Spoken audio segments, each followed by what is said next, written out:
Welcome back to another edition of Connor's Takes. Their first one, their first Connor's Takes in a month. It's been it's been a little bit, but Excuse me. we're back. That means because we're back because it's football season. We're back. That's why. Mhm. We're back, And and I'm back from we're Rochester. definitely going to be doing this way more often during the season. But right now we're getting back into the swing of things. Today's show is pretty jam packed.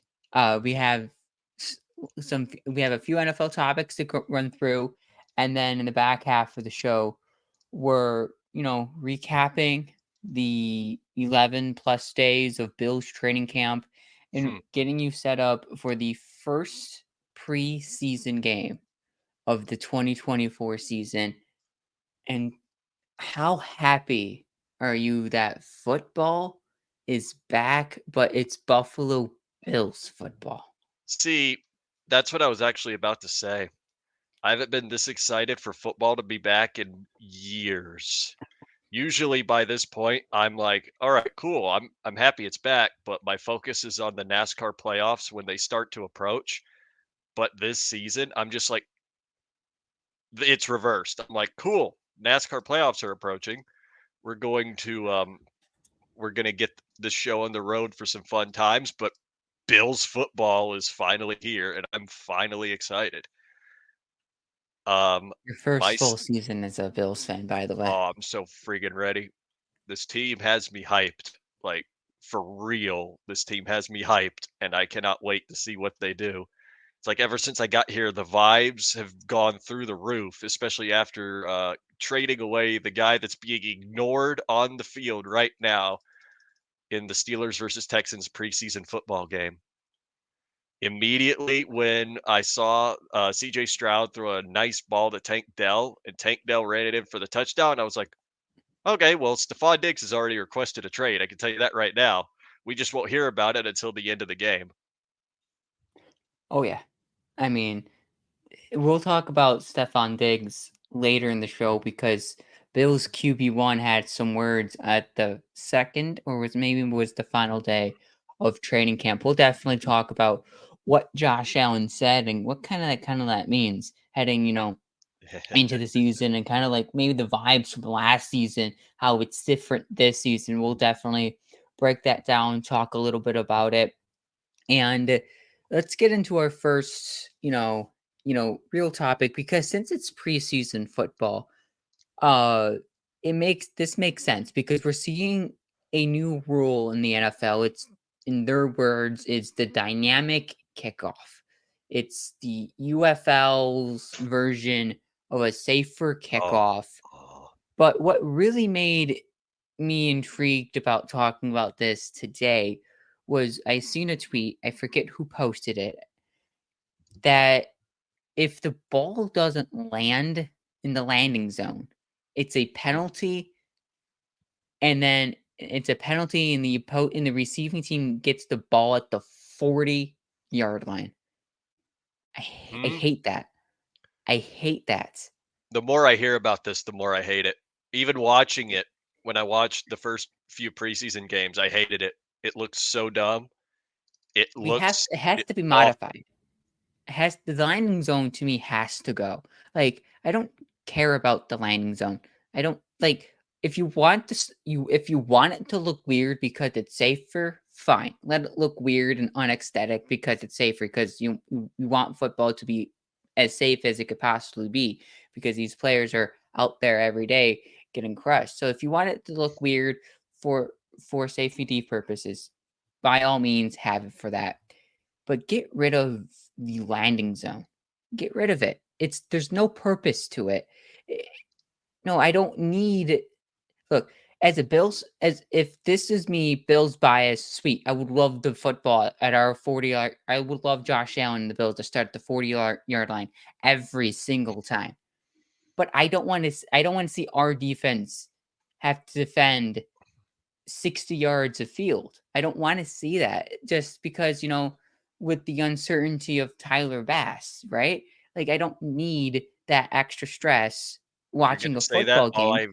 You're but gonna I say don't that like it. you're gonna say that with my Tyler Bass signed jersey behind me. You're gonna say that with your chest? Come on, I'm Paul. gonna say that with my chest. You're saying it with your chest, and meanwhile, I have the good luck charm right behind me. I can't, At you least it know, better be, or else I'm gonna drive down to Orchard Park another 1,100 miles, and I'm gonna start kicking myself. it's gonna You know look weird tomorrow because I'm gonna be there tomorrow. I'm gonna be at the Bills' first preseason game tomorrow. I'm gonna see this in person, and I just, it just, if you gotta get rid of the landing zone. I don't have the ball start at the 20, 25, or 30. Fine.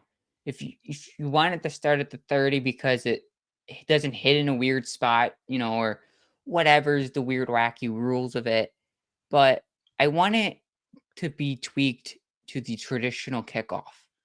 Like back to the old traditional kickoff please. where where where it's the old kickoff, but if you want it to have it look the same, but traditional kickoff rules. Mhm. Yep, I yep. don't like the new dynamic kickoff rule. I hate it. No. No, I just hate the whole thing in general. It looked weird at training camp when they were practicing for it, and I counted at least 3 or 4 times where it looked like Daquan Hardy coulda just ran past everybody and run into the end zone, like, easily. And I'm just sitting Yeah, there I was sitting there on Sunday actually kinda going, "Man, if they look something similar to this in a real game, I'm gonna hate facing the Dolphins special teams because Braxton Berrios is gonna take advantage of this, like, immediately, and I'm gonna hate it because he's just like gonna it's on pull tape already. he's just gonna pull The a, middle of the field is open every single time. yeah, he's just gonna Like, pull a, Deontay Hardy and just run it back every time, and I'm gonna hate it. yep. Like, Berrios just knows how to field returns. That's all I mean, that's literally all he does, except be somewhat decent in slot. That's it. So, it's kinda worrisome. At the end of the day, though, we'll just have to see exactly what happens when it comes down to how the kickoff return looks. But we kind of have an interesting NFL topic that we kind of glossed over just a little bit because we were not talking. We were talking about the kickoff rule. So, how about you give me the question, Paul? You gave me this question solely because I was thinking about it the other day, and I asked you to. So, You did. hit me with the question. So the Let's question infuriate is, some people. yeah, yeah, you're good at that. You're good. Your wild takes are good at infuriating people, but it's okay. It's August 9th. People need to get mad. Yeah. And that's the whole purpose of the off season heading into the season. So the question is for you is who would you rather have in a game situation with both of these quarterbacks in the preferred system? The two quarterbacks you have to choose from is Tua and Dak Prescott. Tua, who already had the bag, and Dak Prescott, who's kind of waiting for it. I mean, Who's if not you're, gonna get the bag? if you're looking at it from this perspective, Jerry Jones isn't moving on any contract. If you've seen the CD Lamb news today, Mhm. so Dak or Tua in their preferred system in a game situation. Oh, man. You got 2 renowned chokers when it comes to clutch situations. Ain't it grand? But, I'm gonna get shot for this. Jenna will probably come all the way down to my house, hang me by my feet upside down, and flog me for saying this, but I'm gonna say it with my chest anyway. I'd rather have Tua than Dak any day of the week, and I'm gonna tell you Okay. why. At the end of the day, they're both the same tier of quarterback, but if you put them in the same system that they're accustomed to, Tua with Mike McDaniel's offensive scheme and Dak Prescott in whatever on God's green earth Dallas has been doing the last few years, all Dallas really has to hit you with is CeeDee Lamb, Jake Ferguson, and yes. Meanwhile, you got Tyreek Hill, Jalen Waddle. Depending on the rotation, you could have Braxton Berrios in the slot. You could have River Craycraft even in the slot and have Berrios on the outside. you would have obviously Durham Smythe and or Julian Hill blocking for whoever is in the backfield, because whoever's in the backfield, if it's Raheem Mostert, you have another receiving option. If it's a Chan, then you really look at it like, oh, they're about to run the football because a Chan's just that freaky when it comes to running the football. So the Dolphin system can hit you a lot of different ways. And if Tua gets the ball out like that, it's over. He hits his first read, their first read is gone. I would trust that a whole lot more if you had valiant pass protection, which let's be honest, the Dolphins do not. The Cowboys at least have some kind of something on their offensive line. The Dolphins just have the battered remains of Teron Armstead. That's it. Mhm. They don't have Connor Williams anymore. They don't have Robert Hunt anymore. And yeah, but at the end of the day, if you're talking quarterback to quarterback, I'm taking Tua each time. As long as you keep them in their same systems, I'm taking Tua each time. And Mhm. I mean it, because Tua will hit Tyreek Hill in stride. Kevin Harlan will start yelling, he's got him. And that's it. Dolphins would win a close game. And I swear, if it's against the Bills, I'm jumping right into the river. The alligators will greet me very fondly if I jump into the river for that. But I'm still saying it, and I'm still sticking to my guns, straight up. I'm taking Tua over Dak because I genuinely think Tua's going to be a better quarterback than Dak. You Give know, give Tua some valiant O linemen about on the level of the Cowboys O line, and I guarantee you Tua will perform better than Dak during the course of the season. Even though, let's be completely honest, I feel like he was already doing that at many points. not going to disagree with you that Tua in his preferred system excels in it. Like he excels in the current system that he is, but let's also be honest, it's kind of an easy system for Tua. Like you throw him, like you flip flop Tua and Dak. Like say Dak had Tua's system with the receivers that Tua has, and Tua went into Dak's system with the offensive line and CeeDee Lamb and some others. I think Dak Prescott, from the season that he had last year, almost 5,000 yards last season. He was 4,500, had 4,500 yards last year. You probably say Dak Prescott adds another 500 and he's a 5,000-yard passer with Hill and Tua as his wide Hill and Tua. Hill and Waddle Oh, Tua at switched for his positions now? So, like we just saw in the preseason game with the Falcons and the Dolphins, we're gonna have Skylar Thompson try to hit Tua in stride, throw a duck, and it gets intercepted immediately because Tua ran the wrong route and he loses the division. But like I get it from that standpoint that Tua, in his preferred system really does excel. I think Dak Prescott, doesn't get, as a Cowboys hater coming from myself is, Dak Prescott doesn't get the credit he deserves sometimes. Like he was a 4,500-yard passer last season and we're still talking about, you know, is Dak Prescott the right quarterback for, for the Dallas Cowboys? I mean, Tua last season had about 100 more yards last season than Dak did. So, which is crazy. wait, But he had Hill and Waddle as his two wide receivers. wait, So, hold on. I was just trying to think of something I heard earlier today. It was obviously a joke, but somebody said they were going to not pay Dak Prescott, but they were going to pay Micah Parsons. CeeDee Lamb was going to leave and go to the Bills. The Cowboys, without a quarterback, are going to tank and draft Shadur Sanders with their first round pick just because of who he is. That's exactly what's going to happen. You heard it here first. CeeDee Lamb will be a Buffalo Bill at some point because he would want to play with Keon Coleman, his cousin. I'm speaking it into existence right now. I'm all for that. I'm all for CD coming to Buffalo playing with his cousins. Just think of the He unlimited just things you can do mhm, in this offense if you add a guy like CD Lamb. yep. But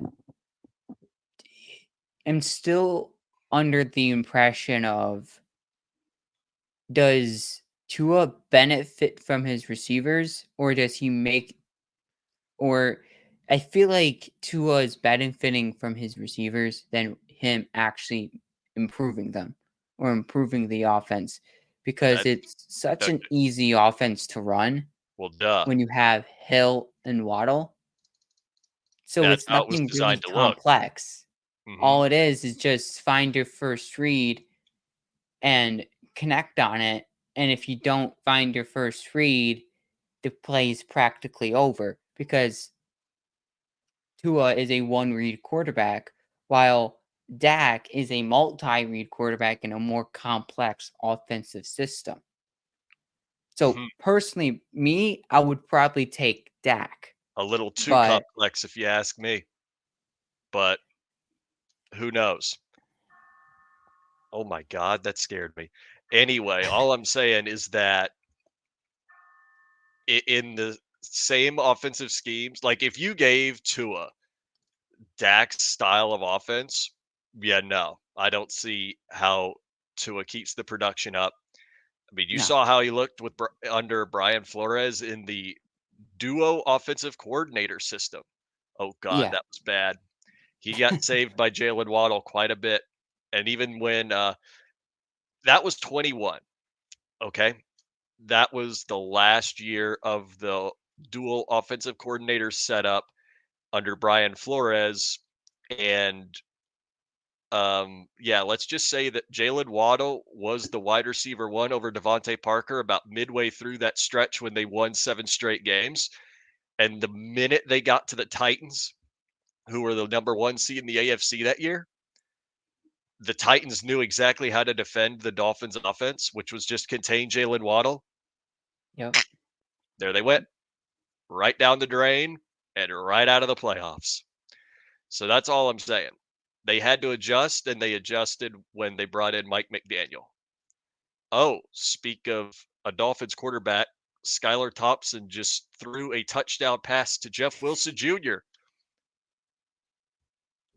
Man, Skylar Thompson went from throwing a very horrendous pick to throwing a very nice touchdown.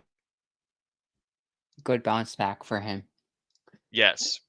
Yes, indeed. Skylar Thompson's a interesting backup quarterback. Very interesting backup quarterback, if you ask me. I mean, he's a suitable backup, but I don't think he's a suitable backup. He's gonna win you a game, but he's also gonna lose you a game at the same time. Hmm. He's just a backup. That's what backups do. Oh my God. I do need to mention this before we move on to the next topic because this next Mhm. topic is going to be pretty fire as well. Six plays in, this was for 37 minutes ago. This probably changed since. 6 plays in for Houston, and Diggs has 0 targets, but Tank Dell has a 36-yard touchdown. It probably has changed since then, but at the same time, that early on and Diggs wasn't getting the ball, I'm just like, ah, ha, ha. He's going to request a trade at some point because he's not the number one guy. Yeah, Diggs doesn't even have. It's for currently 14-0 Houston. Second quarter, 3:52 Ha left. Diggs is not even on the box score. He doesn't ha have a ha. catch I love nor it. a reception. Yep, Tank Dell does I have love a it. catch for 34 yards, though. I love it. But actually, one more thing I do kind of want to say. This is rumor and hearsay, but supposedly, and I do say supposedly in heavy quotation marks, take it with a huge grain of salt. The Browns Mhm. and 49ers did actually agree to a trade in principle for Brandon Ayuk that involved Brandon Ayuk going to Cleveland in exchange for Amari Cooper with a second and fifth round pick in the trade conditions. But Brandon Ayuk said, I'm not going to play in Cleveland and left. Where does he It- want? I guess before we actually discuss the team that he's, we all know the heavily rumored Brandon Ayuk to the Steelers. We'll talk about that a little bit more in depth in a second. But now it just brings me to this. He didn't want to go to Pitt. He didn't want to go to New England. He doesn't want to go to Good. Cleveland. Haha, I mean, the I only can spot understand why. left is Steelers. Like in the rumored, like the heavily rumored Ayuk to somewhere. Where do you think Ayuk wants to play? Does he want to stay in the West Coast? Because at sometimes the Chargers have been rumored a little bit because they What? need receivers. Maybe he wants to stay in the West Coast. Does he not want to go out and play on the East Coast? I mean, hey, I don't blame you. It gets cold out here in the East Coast. So if you want to play in the warm weather, Oh, I don't no, don't that's mention your that. preference. Don't mention that, or else you're gonna start the Brandon Ayuk to the Miami Dolphins rumors. Don't you dare start that now, because if you do that and he goes to the Dolphins, I am He can't coming up go to the there. Dolphins, though. The Dolphins cap space wouldn't allow that to happen. Oh, man. I mean, if the NFL went into a luxury tax Oh, no. sort of system, then Miami has a shot, but Miami has no chance in heck to get Brandon Ayuk. We all know No this, and way. we're all thankful for this, believe me. Even though Mike McDaniel would just misuse him, like he misuses Devonta Chan in close games late, but that's that on all I was gonna say on that, because the next topic of note is indeed about Brandon Ayuk, in It is. particular in Pittsburgh. Hit me with the question. So, do the Steelers need Brandon Ayuk to have a successful season this year? First of all, You define answer success. first. I'll answer you. It might be a rebuttal, but we'll see. Like I said, Go first of for all, go for it, and maybe we'll have a little Brandon Ayuk Steelers debate. Paul, define success first. Are you talking just make the Okay. playoffs? You talking win the division? What are you talking? Because there's a Okay. different answer. Success. Define it What do you in particular. So to me, if you're thinking from a Steelers perspective, success in the AFC North would be 11 wins winning the division. You That is know, not going to win not the AFC North. I promise. Not not 11 wins. Not unless Lamar Jackson gets hurt or Joe Burrow gets hurt. we're not Actually, you talking probably 9 need and 8 both to get Steelers. We're hurt. talking how can the Steelers actually have success this season, offensively for the record and for the team as a whole. How I can don't. they do the Steelers really need Brandon Ayuk for that, or do they have enough on the roster to go, we can have success without him? Do you want me to remind you that the Steelers last season went 10-7 with Kenny Pickett at quarterback and Mason Rudolph at separate points? Believe me, they're fine. If Russell Wilson can even turn the time clock back a few years to the latter half of his Seahawk days at worst, Mhm. then I think they're going to be just fine without Brandon Ayuk. They might be able to say you even get one more win than you would have had with a couple of backup quarterbacks playing football. Now you're 11-6. Are you going to win the AFC North? No, because Joe Burrow and Lamar Jackson exist, and you will make the playoffs. Though it probably be a fifth seed if you're 11-6. So the point of the matter stands. They don't necessarily need Ayuk if that's the literal goal. If they just want to make the playoffs, they don't need him. But if they want to like contend for their division, then absolutely you do need Brandon Ayuk, because Brandon Ayuk in that offense, as long as Arthur Smith doesn't use him as a blocker to draw up plays for people like Jalen Warren or Darnell Washington, they'll be really set. Like if they could figure out how to use him effectively, which I know they can, absolutely, they will win. Hmm,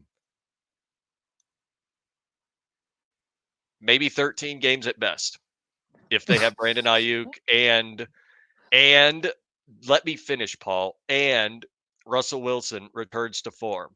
But that's Okay, you have okay. a more likely chance of the Dolphins winning a crucial game in January. So, You know, I I don't even with Brandon Ayuk, I don't see 13 wins. I don't. I can't see it. But I can see 11 wins if they get Brandon Ayuk and either Justin Fields or Russell Wilson, plays really good football. And that's it. They need Russell Wilson and that offensive line to play really good football. And then then they're able to work their offense. Now my issue is how is the running game going to look for the Steelers? Najee Harris. Is Najee Harris going to come back and be what Najee Harris was in his first few seasons? If that all comes together, the Steelers have a really good team. But the Steelers have so many questions on their offense with a questionable offensive coordinator. Because what does Arthur System's offense look like in Pittsburgh? Does it look like the offense he was running with Desmond Ritter in Atlanta? Or does it look like the offense he was running, I believe, out in Tennessee, which looked really good? So, what kind of offense are we getting from the Steelers? If they add Brandon Ayuk, they can have success. And I think they might need Brandon Ayuk to have success this season because the current players they have on their roster, to me personally, has them at an 8-9 or a possible 9-8 on the season. what? I don't see more. I don't What? see. I don't see any more than 9 wins I'm out about of to the flip this Steelers. table. I'm about to flip this table, and it has my whole setup on it. So if you make me lose my setup, Paul, I'm coming up there and I'm going to skin you alive. 10 wins That's when how they I. already They had don't 10 have that. wins They last season. you you look even okay. Yes, they had 10 wins with Mason Rudolph and every other quarterback that they had And on their then I roster. already They could. cooked you on this on Twitter for this take already once. Do I need to do it again? You might have to because I don't I'm going to. believe the Steelers are a 10-win team. They're Yes, they nowhere are. close to that. I have a feeling internally they could only win 5. What? They could have they could have a Patriots bottom out year. Oh boy. Mike Tomlin would Things don't absolutely work, right? Mike Look, Tomlin would rather I would imagine he'd rather die than have a season like that. Like the comment that I will always remember and the comment that just sticks in my head every single time I hear somebody say the Steelers are going to have a losing season is when Mike Tomlin was on the sidelines and Chase Young back in 2020 when he was playing with the Commanders was right next to him. Mike mhm, Tomlin looked at him and he goes, "I hope we're never bad enough to get a guy like you." He was complimenting Chase Young by also saying, "Yeah, I hope this team is never going to be that bad to where we get somebody that good in the draft." So Mike Tomlin would fight tooth and nail to get his teams to at least 9-8 or 8-1 with how the scheduling works now. And if there were, what is it, 18 weeks with 2 bye weeks that is rumored to be on the docket for the NFL at this point, yes, I think that's rumored. 18 weeks, 2 bye weeks, so 16 games, you'd be back to the potential of them going 8-8 every year just so Mike Tomlin can finish his career with no losing seasons, which that's all he wants sometimes it feels like. Yinzerland It's wants him fired for it, it's a and meaningless stat though. It's a it is a meaningless stat meaningless that I stat. like to follow, but a streak has to end at some point. It won't Has to end this end. season. Not unless it won't end this season. It will end when Mike Tomlin retires. And I don't Like think the Mike White Tomlin Sox is going to lost retire. 25. White Sox lost 20 what 2 straight games, I don't and had to follow add in some baseball. point. I'm a broken Eh, Rays fan. I do not follow baseball. I mean, it's just the analogy. Streaks have to come to an end. You Yeah, know, you know what other streak you has to can come to lose an end? 20 plus games and it has to come to an end. You could have 17 seasons without a losing record, but that streak has to come into an end at some point. You could win 2 Super Bowls in a row, but that streak has to come to an end at some point. Am I right? I'm using your That logic is here, true. Paul. I'm That using is your true. logic here, Paul. That streak will come to an end. Yes, All streaks at some point we're winning our come to an first end. Super Bowl because of it too. Book it. Take it to the There you bank. go. Run with it. We're going Taking to it back. the Bills are going to the Super Bowl. Do you feel it? I feel it in Yeah. my Okay. bones. It is Okay. like Now I'm excited. get excited. It is in my bones. I can feel it. I'm going to turn into an alligator live on camera. Fire me All up. right. I'm getting fired up. Oh, Perfect actually, segue to Bill's time. you want to fire me up? Yes, Bills talk. Let's That go. was a perfect segue. I can't believe I just It pulled that was off perfect. without even trying. Oh, I'm you. good, It was. I'm good at It this. was meant to be. Yeah, I'm good at this. Oh yeah, you're good at this. Absolutely. All right. So let's get into Bills talk. Bills have a preseason game. Their first of the season. You will see Josh Allen live in action tomorrow, Saturday at 1 o'clock on Channel 4 here in Buffalo. NFL Plus for anyone that's not in the local area. Also, NFL Network will air it nationally. So if you're like Connor down in Florida, you would be able to watch the Bills, Josh Allen, take the field against Caleb Williams. If there's a preseason game that deserves prime time, like prime time flex, like this is it. Like the first 15 minutes of this game, flex it to prime time and then reflex it to like 1 o'clock another day. Just kidding. But but it deserves all the credit for national media, for tomorrow. And the Bills also deserve it too because they have a really good team heading into this season.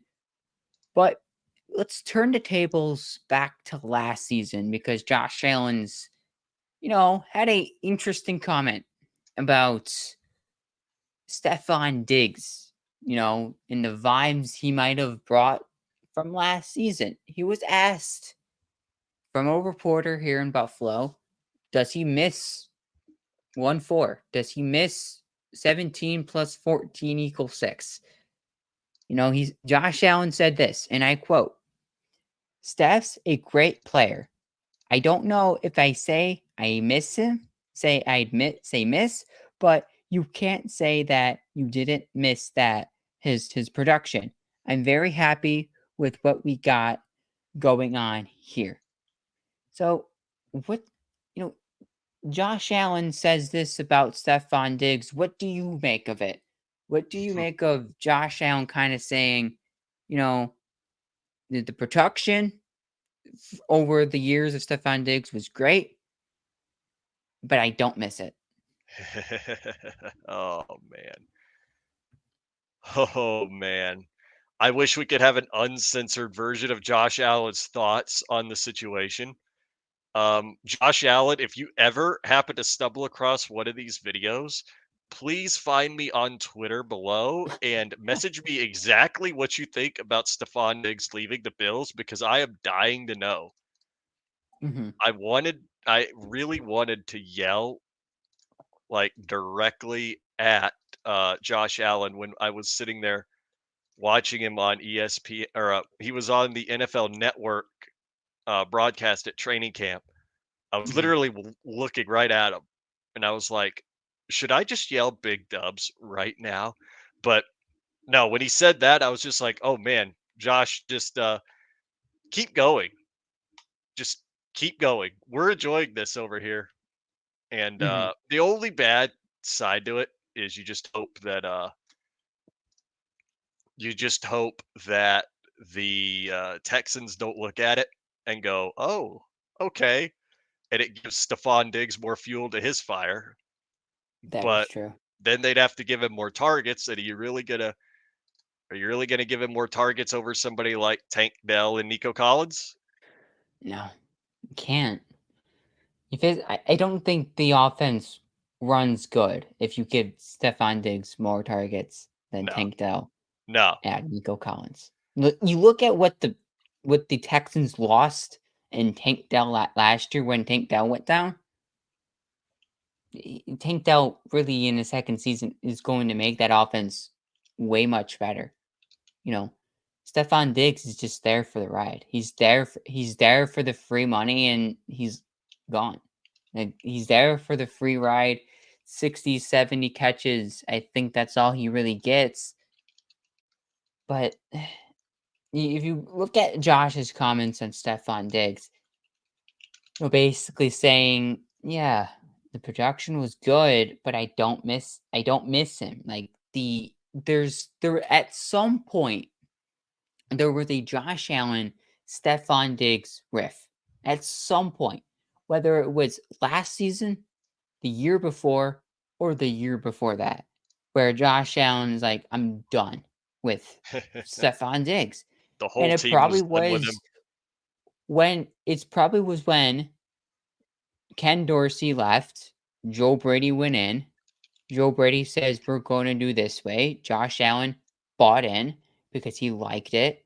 Stephon Diggs probably hooted and hollered in the locker room, had a little Stephon Diggs temper tantrum, and that was it.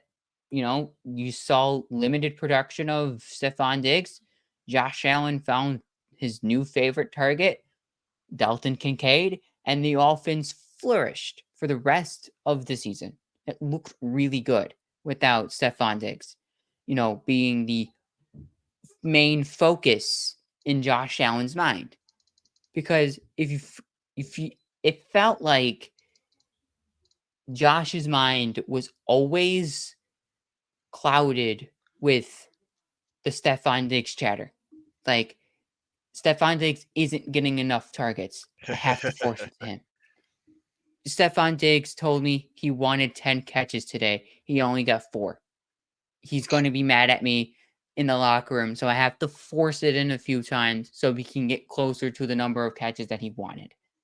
You know, it was Diggs, Diggs, Diggs, Diggs, Diggs, which is great. You want a receiver who wants the football, but you don't want it to be clouding your quarterback's mind where he's making those dumb mistakes so he can give you the football. Like week 1, Monday Night Football, Josh's first interception, I believe it was to Stephon Diggs. It was a deep ball down the field, and I believe it was in like triple coverage. Like that Good can't lord. happen. Like that can't happen. Like I don't see you're seeing a new Josh Allen play out this season. And I think this is going to be a more dangerous Josh Allen this Mhm. season than than the Josh Allens that we saw in the past. Everybody Because eats in this offense. Everybody. everyone eats. You're It's not gonna not see, you're not Diggs gonna see anybody oriented. forcing you're not gonna see anybody getting forced targets this season, No. and that excites me to no end. I promise it does. Like, just fire me up because Like I'm not gonna lie to you that the the Allen Diggs era was great. Like that entire era was good. It brought good football. It helped Josh Allen grow, but Josh Allen also grew as a quarterback during that era of the Allen Diggs era, and it made him a better quarterback. And he most likely made Diggs a better wide receiver, and it made allow Josh Allen to make other receivers grow as pass catchers. So there's the positive out of the Allen Diggs era, but all eras come to an end. And you keep if coming back they're to no that, and longer it's if they're no longer friends, that's okay. That's fine. Relationships comes and goes, and just Josh Allen is Josh Allen now. We're getting the old giddy Josh Allen again. You know, we're getting it, and I'm happy for it, and I'm excited that Josh Allen looks relieved. He looks like he's not stressed coming into the season. Like, he's able to focus on football, and he's able to focus on how Keon Coleman can get better because Keon Coleman is going to be an impact this season. So, Connor, what kind of impact could Keon bring to the Bills this season? Oh boy. This is very, very exciting because when I think about how the offense is going to look, there's plenty of different ways that I think every receiver and every pass catcher is going to be used. And here's kind of what I'm thinking. I believe Greg actually said something along the same lines on Monday's Mhm. show. But if he didn't, then I didn't say his name. He said, Greg Tom said on Monday's show, said Keon Coleman's going to have the most touchdowns out of the Mhm. Bills receivers. See that, and I agree because that is exactly how I think it's going to play out too. I think what you're going to see is I think you're going to see every wide receiver on the Bills leading in different categories. You'll see a guy with the most receptions overall. You'll see a guy with the most touchdowns being Keon. I think you'll see somebody with the most, I already said receptions. I think that one's probably going to be like Khalil Shakir. I genuinely think that they will use Khalil Shakir and his magnet hands to kind of move down the field. But aside from that, I'm also believing that once you get into the red zone, I feel like that's where Keon Coleman is going to be at his best because that's really where he is at his best. Mhm. If you thought Shakir had magnet hands, just watch some of that old training camp tape. Keon was catching everything Josh threw his way, and it was beautiful to see in person Absolutely. too. It was great. Oh, it was a gorgeous sight. Like I'm just sitting there yelling at the top of my lungs at training camp on Wednesday when Keon makes the insane catches. I get back to my hotel room that night. I see the Bills posting it, and I'm just like, oh my God, it's so beautiful. Everybody was like, "Oh man, why'd we draft Keon?" You see why we drafted Keon now. We wanted a guy with hands. Our entire point of this new offensive scheme that um, McDermott and Joe Brady are cooking up is Mhm. we want guys with hands, but yet we still signed MVS. But who knows at this point whether or not he actually makes the 53-man roster? I think he does. I think Bean gave him a little too much guaranteed money to not make the roster, but only time will tell if Bean goes away from that sentiment and decides that Right. okay, he's been useless in camp, we're cutting him. It could happen. It's not that No much money. guarantees, but It's not that much money. We'll just eat it. But if you lose MVS, then you lose if you lose MVS, then that means either Justin Shorter or Chase Claypool makes the 53-man roster, unless you run with five receivers, which would be Khalil Shakir, Keon Coleman, Matt Collins, Curtis Samuel. The fifth one just slipped my mind. Who am I missing? I'm missing somebody that's painfully obvious. I don't I, know. I, I But I'll I'll wind up you'll figuring it out later. we'll figure it out. But But I'll say one in other the thing as well because if you see my headline down below my name there, yeah, Davidson. Zach Davidson being tight end 3, yes please. He looked really really good in camp, and I love it. I love how good he looks. I like that he's actually taking some of those snaps over Quentin Morris. I don't genuinely think that I don't know. He could actually steal the spot from Quentin Morris, Gotta see but how he looks in the preseason. he looked really good. I mean, and by the way, and I say that because I could see into the future, and I could see our Super Bowl too. You can see it. We all can see it. It's just a Yep, matter of time. I could It's see it. only a matter of time for this team. Yep. So Keon Coleman is a interesting person. I mean, you know, actually, like him as a person is a good vibe to have on this team. You know, he has the goofy side, and then he has the ball side. When it's the off season, he kind of, becomes goofy and giddy and wants to go out and buy yellow jackets and eat Wegmans cookies. Like, that's Keon Coleman. Like, that's the side of Keon Coleman you're going to get in the off season.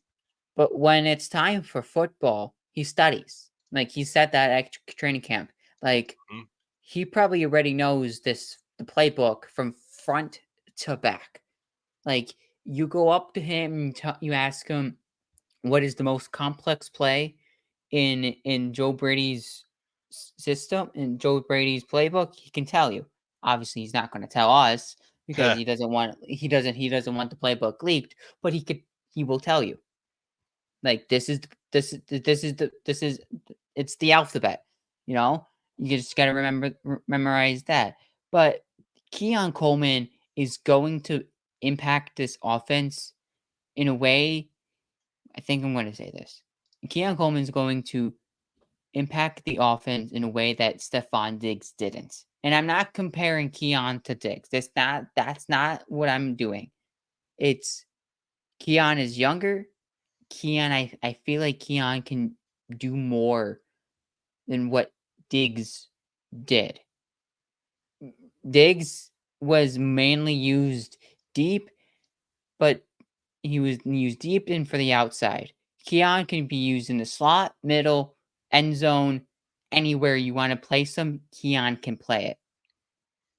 Mhm. Diggs was mainly one receiver to the outside, sometimes in the middle, and you will see him find a hole in their end zone, in the red zone. Keon is everywhere, and I think the impact, you might not see it this season, but you might see it as the season goes on and into next season, that Keon might turn into a better receiver than what the Bills had in the Diggs era. I mean, Mhm. and this not comparing Coleman to Diggs. I don't like that. I don't like that, but I don't like comparing them to, but that's kind of how I feel. Yeah, I was gonna say, you said Keon Coleman's everywhere. He's behind you right now, Paul. Turn around. But no, yeah, it's better that you didn't compare him to Diggs right away because he's not gonna be Diggs. He is not in the same. They're not the same receiver type.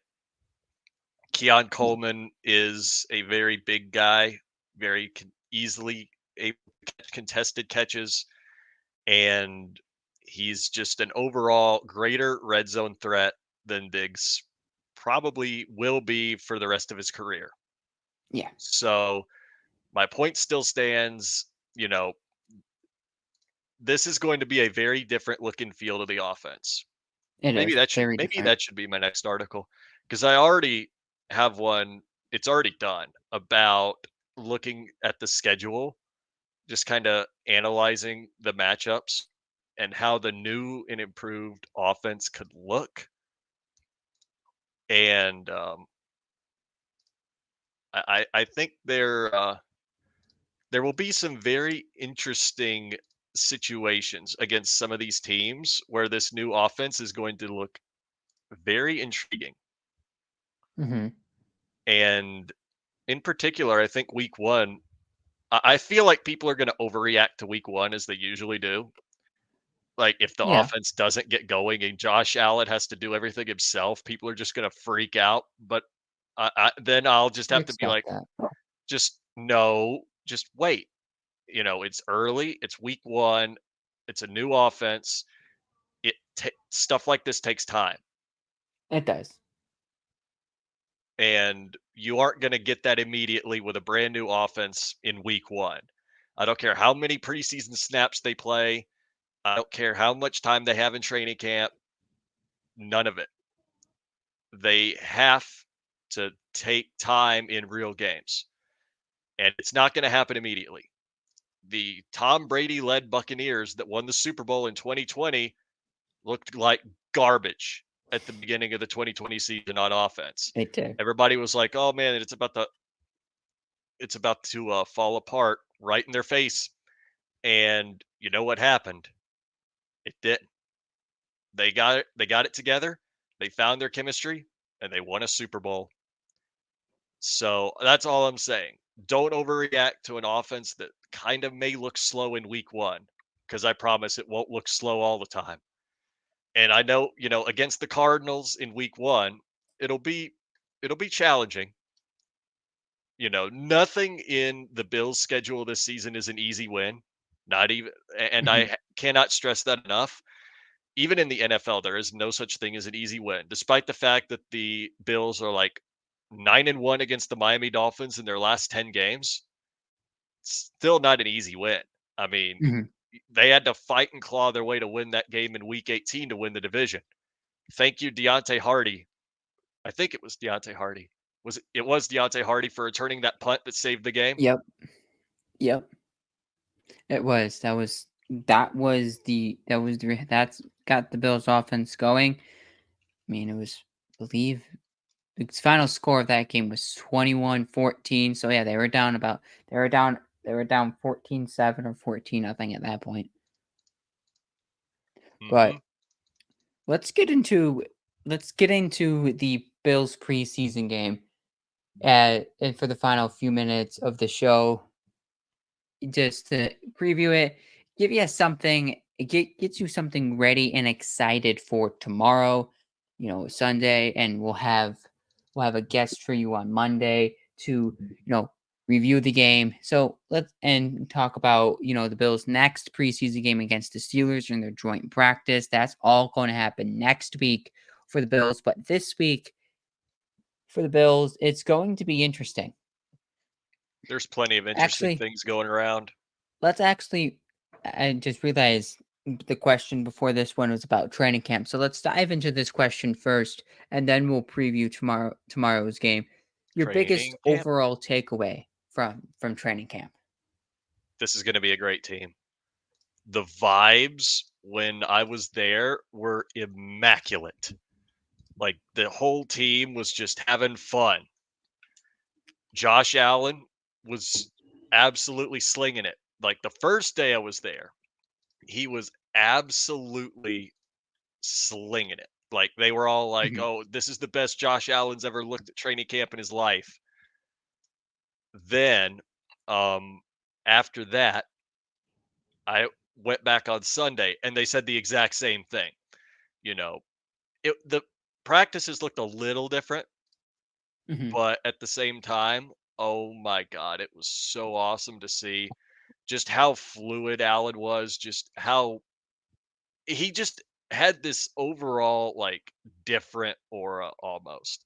Like you could tell he was like happy to be there almost. I'm sure he was happy his first few years, of course, right. but this year just felt different. Like he's just sitting there Oh, it going, did. "Man, there is a weight off my shoulders. There is a monkey off my back. I can actually lead this offense how I want to now, and I don't have to throw the football to the same guy every 5 plays." Right. Oh my god. Yeah, that's the vibe I got, and that's similar to my biggest takeaway is that it's a new team. But I'm going to say that my biggest takeaway from Bill's training camp this year was how in tune everyone was. Like the chemistry on defense looked great. Matt Milano, Terrell Bernard. No, Dorian Williams starting to take the next step. Dwayne Smoot looked really, really good. How about Kyer Elam and DeMar Hamlin? Oh, Taking oh the my. next steps You know for the what? Bills Wait, secondary. Paul, the fact that you just said Kyer Elam cooked me right now because you remember all throughout the draft cycle, I was like, you know what? I'm going to trade Kyer Elam and a couple of picks to the Commanders to get their second round pick, so that way we could take a cornerback. And then Kyer Elam apparently heard that, goes out, has the best training camp of his life. Oh my god. I got cooked. I got Yeah. theoretically cooked by Kyer Elam, and I'm very happy that I did because he looked awesome in camp. And I actually really think that he's going to be an impactful player on the Bills going forward. especially with the new, especially with what Bobby Babbage is bringing. I Mhm. really, really like what I saw at Akaya. It's so awesome. And the offense, the chemistry, like, it didn't miss a beat. Like, everyone knew what to expect, and they executed it. And don't get me wrong, there's going to be execution problems during the season, but I feel like you're gonna see a lot less execution problems this year. We're not gonna come in on a Monday on our show, and we're not gonna be talking, "Why did the Bills lose?" We're not gonna be s we're not gonna be saying because the offense didn't execute Ken Dorsey's offense, or the Bills didn't execute Joe Brady's offense, because I think the execution is going to be there. Yes, are there going to be a few plays that they're going to miss? Yeah, it happens in every game, happens in every offense. But I don't think that's going to be the reason why Bills lose football game. Or it could happen a few times during the season, but I don't think it's going to be the main reason why the Bills lose every single football game, because more often than not last year, you know, why did the Bills lose? Because they Picks. couldn't execute. Oh, It was well, that too. simply that. Or how about Right. 12 men on the field? Friggin' Don't no. Why would he say that? I because was I so can. happy when they missed that. I was so happy when they missed that kick. That Yeah. game was came to the end. Broncos missed the kick, and all you see in the bottom corner on a Monday Night Football scorebug, the horrid, horrid yellow highlight with black lettering flag. Oh, Paul, you ain't Let's talk. doesn't even Let's talk X factors for tomorrow's that game. doesn't even rank on my top 5 most painful losses to see. Oh, And I wasn't even it was a painful loss, but it's probably not ranked, but it's not I it mean, that's was a not even painful ranked loss. on mine because I've seen a special teams way to lose a game that's even worse. Back in 2018, I wasn't even awake for that one. I woke up and I saw it in the morning and I went, "How on earth did you idiots blow it?" And I'm talking about the Chargers and the Steelers when the Steelers were up by 17 points and they blew the whole lead. They were up like no, they were up higher than that. They were up 17 to 7, I think it was. And they lost 33 to 30 because Artie Burns jumped offsides 3 separate times on field goals. They missed the first one, they got to kick Whoops. again. Artie Burns jumps offsides again. They get to kick again. Third time's the charm, and he finally makes it. But yeah, I don't even want to talk Yeah. about it. I about want to punch my desk again. Anyway, Yeah, let's X talk X factors factors for in tomorrow. training camp because talking about the No, just Bills is so what much the worse. X factors are, not X factors from training camp, X factors for the Bills game on Sunday. Like, who you Uh, think is gonna stand out? Let's do one on offense and one on defense. Javon Solomon is going to be him on defense. I have a feeling. I'm going to push that Javon Solomon agenda. I really, really liked the insiders texts that I was seeing about Javon Solomon. And I actually I have a very, very good feeling that Javon Solomon is going to be this guy that breaks out in his rookie season, and everybody's going to be like, "When did they draft him? Why didn't anybody draft him before that?"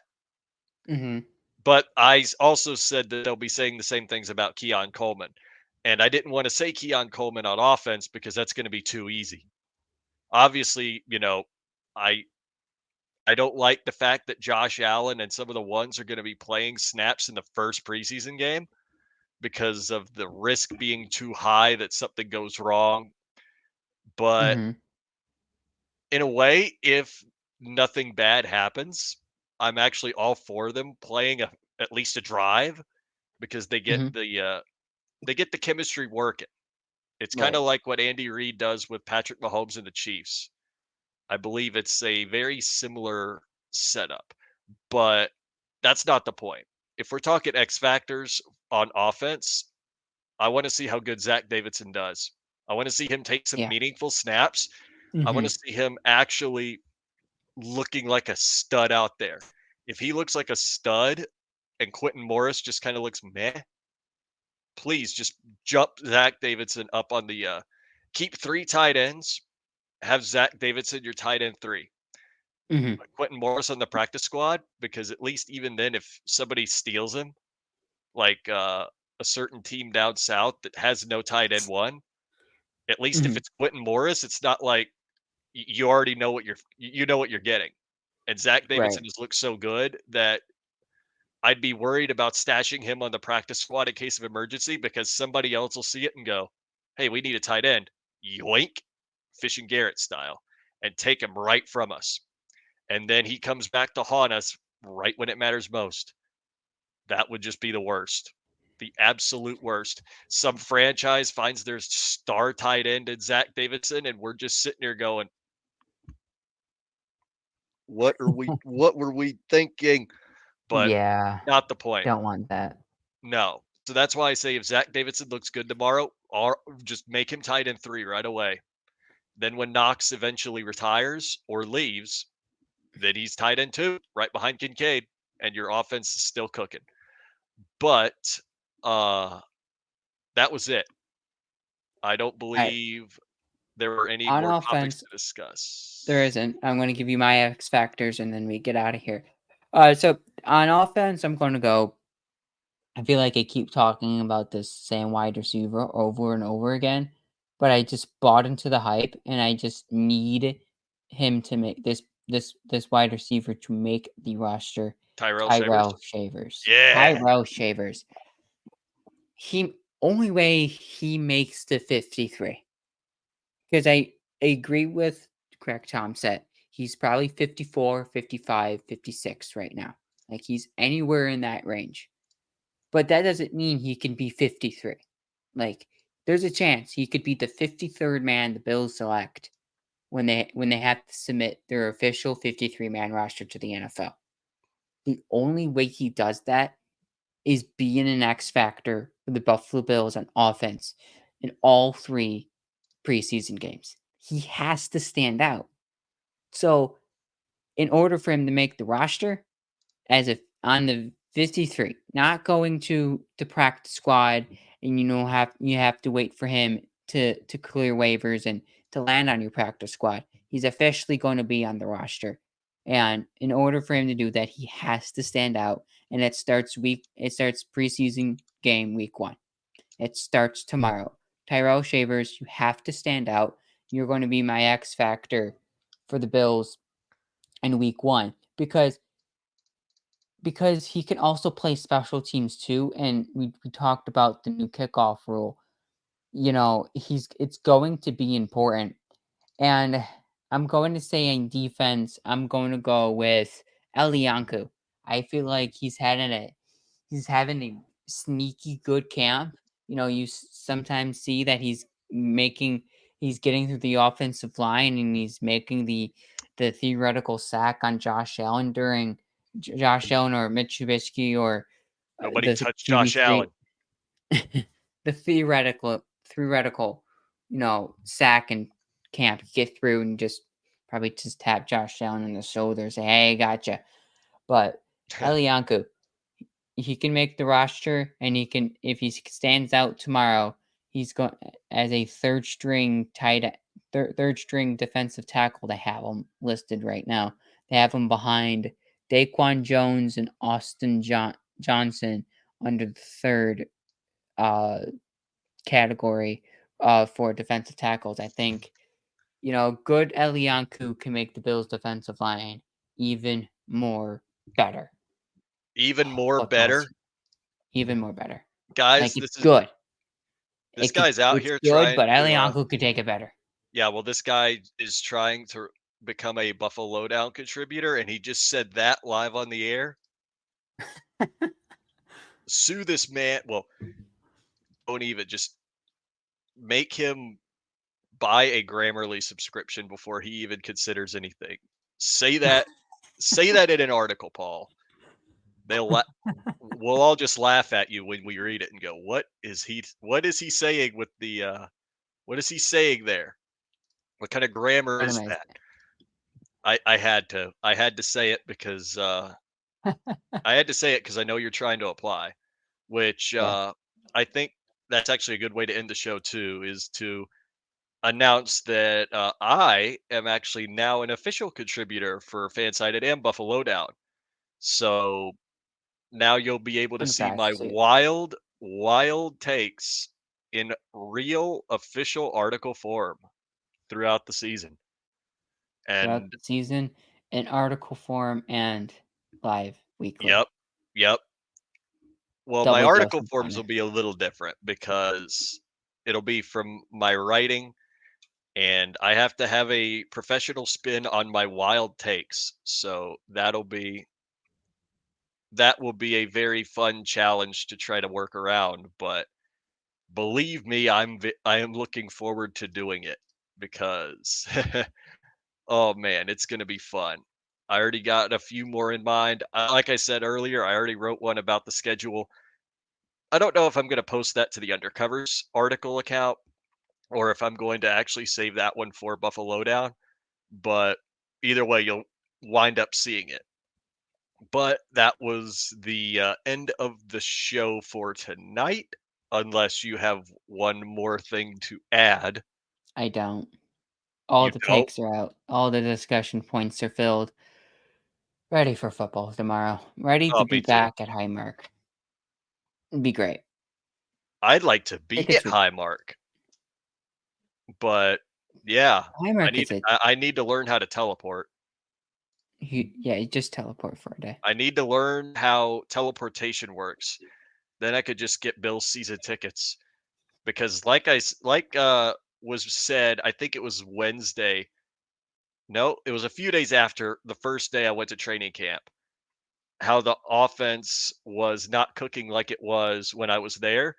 They said, Mhm. "Oh, well, I must be the good luck charm, so now I'm going to get a GoFundMe started to where everybody's just paying me to go to Bills games at this point. Every single one, because apparently I'm Josh Allen's good luck charm. I don't know, but There you go.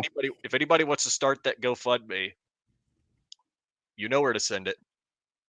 You know where to send it. His that's right there. Hmm. Right next to his name in the parentheses. Yep, So yep. if you have no any more final thoughts, Uh, go Bills. Go Bills. That is my final That's it. thought. Hmm. That's it. Go Bills. Yep. Go Bills. See you next. See you on Monday. Go Hmm. Bills.